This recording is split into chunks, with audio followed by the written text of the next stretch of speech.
Straight ahead, tough talk on tariffs. We go one-on-one with Senator Ted Cruz about President Trump's controversial trade policies, what he says he told the president recently about this issue, and a local Democrat is pushing back. DOGE Texas style. Governor Greg Abbott signs his first bill during the legislative session aimed at making the Texas government more efficient and slashing business regulations. The unpleasant surprise, he said, that made this so necessary. Texas-sized primary fight. I asked Senator John Cornyn about his re-election campaign strategy during his first visit to North Texas since Attorney General Ken Paxton announced he's challenging Cornyn. Good morning, I'm Jack Fink. Get your fix for Texas politics. Eye on Politics starts now.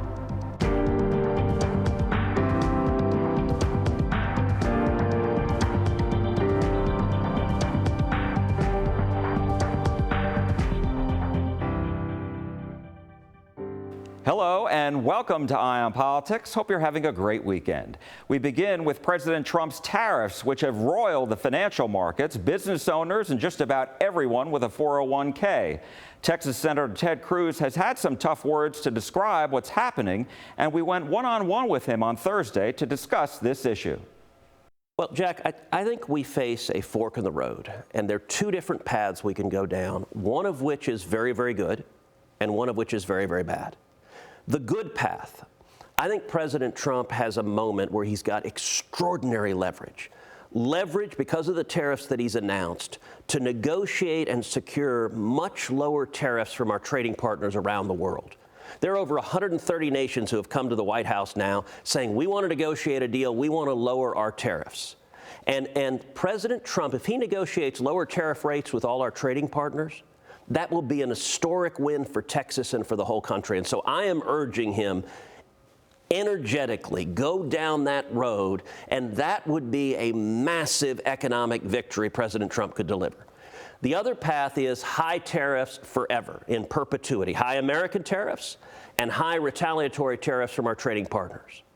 That outcome, that path would be a disaster. That would be bad for Texas, bad for America. And so what I'm urging the president is go down path number one, don't go down path number two. And how do you think he's leaning? Because lately, even yesterday, he said it seems like he's going to retreat even on the China tariffs. Yeah. So what do you see is happening here? Because he has that divergence in the White House of people telling him one thing, people telling him another thing. 2 weeks ago, I spent over an hour on the phone with President Trump. There were 5 other senators on the phone with me. And it was late at night, and we were urging him go down path number one.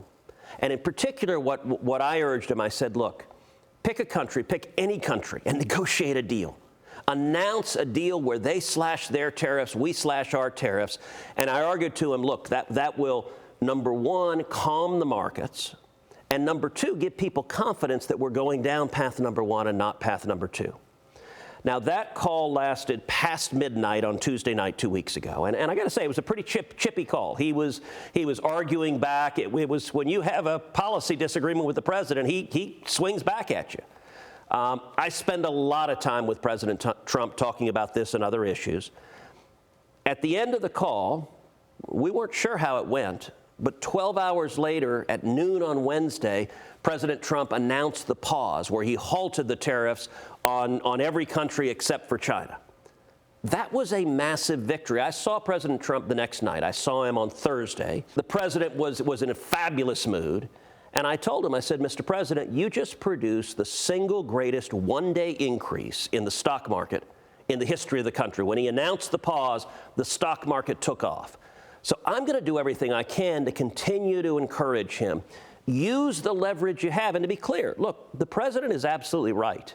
There are countries all over the world that have unfair trading agreements with us. They put big tariffs on American goods, and we don't tariff their goods. That's not right, and that's not fair. Because President Trump has started with these tariffs, you know, his negotiating style, he basically whacks you in the head with a 2x4 and then negotiates from there, and that can be very effective. The result is the president's got leverage right now we've never seen a president have on tariffs. And so my hope is 30, 60, 90 days from now, global tariff levels across the world are dramatically lower. And if that happens, that will truly be an historic economic victory. And will that erase all of the uncertainty that we've seen and all the the market volatility? Because people have lost a lot of money. Look, I don't know if the uncertainty will be resolved. I have spent the last several weeks talking to a lot of business leaders in Texas, a lot of CEOs, a lot of small business leaders, and they're concerned. The uncertainty is a very real concern. I understand that. I'm also urging the administration, look, markets like certainty. Certainty gives those with capital a willingness to invest in capital, to build a new factory, to hire new workers. If there's uncertainty, a lot of people sit on their cash because they don't know what's going to happen. What I will say is I think the battle between the two sides on tariffs, I expect that battle within the administration to play out for some time. And so we may not have absolute clear certainty anytime soon, but I'm going to keep engaging day after day after day to say, let's go down the path to lower tariffs, lower barriers, and opening up markets around the world. Because look, Texas farmers, ranchers, small businesses, manufacturers, we can compete and beat anyone in the world if we have a fair and level playing field. And I think President Trump has a huge opportunity to produce that fair and level playing field. And the last time you and I spoke, we were in your office in Washington, and it was about Texas being reimbursed by Congress, the $11 billion that Governor Abbott has requested. Is that still part of this conversation? Is that going to happen? It's very much part of the conversation. I believe it's going to happen. I'm fighting very hard for it to happen. The Texas delegation, we are united in fighting for it to happen. And the reason Texas spent so much money securing the border is Joe Biden and the Democrats opened up the border and refused to do their job. And I think it is only reasonable that Texas should be reimbursed. Right now, the plan is to include that reimbursement in the reconciliation bill. I believe we'll get it done. Now, there are a million ways for it to slip or fall through the cracks, and so I'm going to fight to prevent that. But this bill is going to take some time, so it's going to take vigilance to keep it in there. We also spoke with Democratic Congresswoman Julie Johnson of Farmers Branch about tariffs, plus Elon Musk's efforts to slash federal spending under DOGE, the Department of Government Efficiency. The funding stoppages have been frozen in the courts, and so a lot of funding has been resumed. I met with the city of Balch Springs this morning, for example, and they had some transportation funding initially paused by the DOGE efforts, but we were able to get that restarted. And so they're able to proceed with some very critical transportation works that were already on the ongoing process. And so we've been able to do a lot of that sort of thing. And, you know, folks are really, really worried. I think we're very anxious about Social Security, very fearful of what the Trump administration is going to do to try to harm our seniors and people with disabilities to be able to obtain the necessary benefits. And as it relates to, you and I have had conversations before as it relates to DOGE, as far as Congress having the power of the purse and being the body that decides what's cut, what's not cut, what's funded, et cetera. And so I'm wondering, you know, we've got a $36 trillion debt. In your mind, is there room to make cuts in the budget? Well, there's always an opportunity to make cuts. I mean, and, you know, I am for as resourceful and responsible government as anyone, but there's a process and there's a way to do it. That's through the appropriations process, through 12 different committee structures, that their whole role and purpose is to look at programs item by item by item to determine, hey, has this outlived its useful life? Did this not ever achieve the goals that was intended, or it satisfied all that it was supposed to and it has run its course, or it's still needed and necessary, we need to proceed. The problem is the Trump administration is just engaged with a wrecking ball with disregard for anything that is meaningful, working, and important to the American people. And that's where people are really afraid and very concerned. But yes, I mean, there's opportunities to save money in the budget, but we need to go through the process to make responsible decisions. And let's talk about tariffs. What do you make of the current situation there? And the president said that his goal is to bring manufacturing back to the United States. So talk to me about his thought there and how it's being executed. Well, it's just reckless and irresponsible. It's erratic and unpredictable, and businesses can't plan on that. The other thing is it's not reasonable to expect manufacturing to be able to be happen overnight. We can't just 60 days from now produce goods and services that companies have relied on. You know, people import a lot of things from overseas. You know, Texas is the 9th largest economy in the world because of that. We have a significant trading partner with Mexico and abroad as well. And, you know, a lot of times what will happen is you might manufacture something here, but you order component parts and you order pieces from other countries to help manufacture that ultimate product. And you can't just turn that switch on. And so if we're not able to import or we're not able to plan, then people are not able to fulfill their businesses. And that's why we've seen so many companies threatening to lay off folks, halting orders, stopping. We've seen a tank in the stock market. There has been some discussion by members of Congress, members of the Senate, about passing a check of sorts on the executive branch as it relates to tariffs. Is that something you agree with? I've also seen some say it needs to be brought back to Congress from the executive branch where it started. I agree. I think Congress should exercise its oversight. And this is an area of foreign policy that Congress has a check and balance on. And Congress needs to do that. Republicans in Congress so far have abdicated their oversight responsibility to the executive branch. Hopefully in 2026, the Democrats will take back both chambers and we can start exercising our power again. Still to come, I asked Senator John Cornyn about his re-election strategy during his first stop in North Texas after Attorney General Ken Paxton announced he's challenging him. But next, DOGE, Texas style. Governor Abbott signs a bill that will cut business regulations. The unpleasant surprise, he said, that made this so necessary. When Eye on Politics returns. Welcome back to Eye on Politics. At the Texas Capitol, one of the most watched bills this session is on its way to Governor Greg Abbott's desk. Of course, we're talking about the School Choice Education Savings Accounts bill, in which students receive taxpayer money to attend private school. It's the governor's top legislative priority this session. The Senate approved the changes made by the Texas House in a historic vote the week before because it's the first time the Education Savings Accounts bill passed the lower chamber. It's a $1 billion bill, and students who are accepted into the program who go to an accredited private school will receive $10,000 per year. Students with disabilities will receive up to $30,000 per year, and homeschooled students will get $2,000. The legislation requires the state to prioritize students with disabilities and from low-income families. Kids with special education needs, homeschool families, economically disadvantaged families. This is a day that is going to make a difference in our Texas future. We are looking at siphoning $1 billion out of our already underfunded system to help a tiny percentage of Texas school children who are mostly already in private school. Once signed by Governor Abbott, it will take a year for the Texas Comptroller's Office to set up the program, and it will start in time for the 2026-27 school year. Senator Ted Cruz, who pushed Texas House Republicans to pass the bill, celebrated the news and disagreed with Democrats who said it will hurt public schools.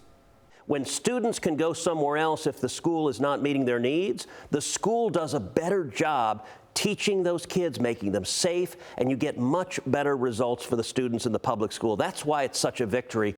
Well, love it or hate it, DOGE has become a new word in the political dictionary this year as President Trump's Department of Government Efficiency seeks to cut government spending. Now, Texas has its own version. Texas regulatory reform is now law in the state of Texas. Governor Abbott signed the first bill of the legislative session at the Capitol on Wednesday. He said while he and lawmakers want to make the government more efficient and less costly, the primary focus will be on reducing regulations on Texas businesses. There's so much slicing and dicing that can and needs to be done. While Texas has won numerous awards for being the best state to conduct business, Abbott said there has been growing concern by CEOs of the regulatory environment in the Lone Star State. I was shocked to learn that a study came out that showed that Texas had the 5th highest regulatory burden of any state in the United States. Completely unacceptable. The governor said this has been in the works before President Trump and Elon Musk created and implemented DOGE in the federal government. Texas lawmakers are working to pass a bill that will ban the purchase of soda and candy for those who receive public assistance to buy food.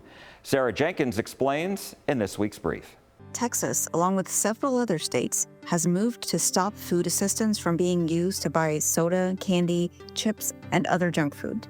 Some lawmakers say that blocking low-income Americans from using food stamps or SNAP benefits on junk foods will help improve their health. Households that rely on food assistance have very similar patterns of spending to households not receiving it, according to the Brookings Institution. About 80 cents of every $1 in SNAP benefits is used to purchase staples like meat, bread, milk, cereal, and rice. The rest goes to salty snacks, candy, and sweetened beverages. The bill passed in the Senate and a version is in the House, but the food assistance program has federal oversight, meaning Texas would need a waiver from the U.S. Department of Agriculture to enforce any changes. For 2 decades, the Agriculture Department hasn't granted those waivers. However, the Trump administration has signaled it would. If passed and signed into law, the bill would take effect on September 1st, pending federal waiver approval. Thanks, Sarah. Next year's Republican primary for the U.S. Senate in Texas is shaping up to be pretty nasty. We asked Senator John Cornyn about his campaign strategy against Attorney General Ken Paxton when Eye on Politics comes right back. One of the biggest political stories in Texas this year is the contentious Republican primary for U.S. Senate. Attorney General Ken Paxton is challenging longtime Senator John Cornyn. Last week, I asked Cornyn about his re-election strategy as he pushed for extending President Trump's tax cuts during a visit to Dallas. This year, we're working on. Andy Ellard and his family have owned Manda Machine Company in Dallas for 75 years. He says the Tax Cuts and Jobs Act that passed during the first Trump administration helped their small business in various ways. During a roundtable, he and other small business owners joined Senator John Cornyn to push for extending the tax cuts, which are set to expire at the end of the year. And for our business, I was looking back at the tax return. So over the last 3 years, this specific tax cut has saved us $80,000 that we've been able to reinvest in our business. Senate and House Republicans have been meeting for months to hammer out a bill that would make the tax cuts permanent, not just for small businesses, but individual taxpayers too. They're working to pass it this summer. If it doesn't pass, 62% of taxpayers would see a tax increase. Texans on average would see an increase of $3,000. Democrats have argued that wealthy people who earn over $400,000 a year should pay more in taxes. This is not just something to benefit wealthy people. This is something that determines the ability of these small businesses to grow, create jobs. This is a must-do piece of legislation. This is Senator Cornyn's first event in North Texas since Attorney General Ken Paxton announced he was running against him in the Republican primary next year. Cornyn's campaign is focused on his record of helping President Trump pass his agenda during his first term and again this term. And he's also attacking Paxton. You've made helping President Trump a key part of your re-election campaign. So how important is it to your campaign that what you're talking about passes and in also winning President Trump's endorsement? Well, President Trump is the most influential person in politics in the nation, and that includes Texas. So I'm proud of the 4 years that I worked with him, the first term. So there's no daylight between me and the president when it comes to his policies. I'm proud of my relationship with President Trump. I talk to him frequently. You've had some tough words about AG Ken Paxton. You've called him a con man, a fraud, and someone with a checkered background. Why is that? Well, I think it's a statement of the obvious. I think Mr. Paxton is betting that character no longer matters to the people of Texas. And I'm betting he's wrong. In a statement, the Paxton campaign told CBS News Texas, quote, John Cornyn is trying to con Texas voters by waking up each day and pretending he is a Republican. Cornyn is now repeating the Democrats' talking points to try and falsely attack me. The primary is next March. We asked Senator Cruz about the Cornyn-Paxton primary, and he said he is not making an endorsement in this race. Well, listen, I like John Cornyn and I like Ken Paxton. Both of them are friends of mine. Both of them I've worked with closely for over a decade. And so on this race, I'm staying out of it. I'm going to trust the voters to decide. As we reported last Sunday, Houston area Congressman Wesley Hunt may be thinking about entering this race and challenging Cornyn and Paxton. On Friday, the Associated Press quoted 3 sources as saying Hunt discussed a potential Senate bid this month with White House Chief of Staff Susie Wiles and Political Director James Blair. We also told you last Sunday about the TV ads promoting Hunt by supporters of his. The ads are running in Texas, including the DFW market, and in West Palm Beach, home to President Trump's Mar-a-Lago. A friendly reminder, early voting for the May 3rd municipal elections runs through this Tuesday. And don't forget, you can watch our full interviews with Senator Cruz and Congresswoman Johnson and all our others. Just go to our CBS Texas YouTube page and hit the subscribe button. And that's all for Eye on Politics today. I'm Jack Fink. I am listening, and we are listening to you at CBS News Texas. Thanks for watching. I'll see you again next week. And from all of us here, have a great Sunday.